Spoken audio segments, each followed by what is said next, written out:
In the wake of the massacre at the Quebec mosque, we've learned a lot more about the suspect in this case, 27-year-old Alexandre Bissonnette, who held far-right political views that were anti-immigrant as well as anti-feminist. And many are questioning now what Canada is doing to try and battle this alt-right or the far-right political movement that could lead to extremism. And to talk a little bit more about that, I'm joined now by Stephanie Carvin, who's a professor at Carleton University and a former national security analyst with the Government of Canada. So, Stephanie, how big is this problem of far-right extremism in Canada?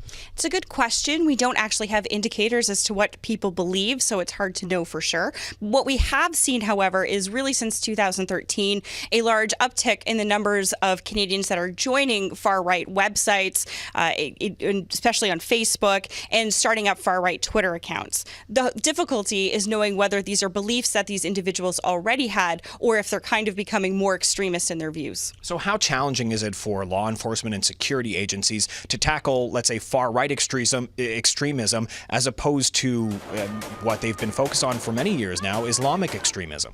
Right. So unlike Al-Qaeda and Islamic State-inspired extremism, what we have seen with these groups is that they tend to be far more fragmented. That, on the one hand, you have Nazis and the kind of skinhead movement that has been in Canada since the 80s, but you also now have the Free Men on the Land movement, which is like the sovereign citizen movement in the U.S., and of course the anti-jihadist movement, which is kind of really gained some traction in Canada since about 2013. So it becomes much harder to target because you don't have the same kind of networks or a kind of single narrative ideology that you have with other extremist groups. All right, so as we see this far-right extremist viewpoint being used more and more in political discourse and conversations around the country, is there more of a risk that some attacks or more attacks could happen like the one we saw in Quebec City?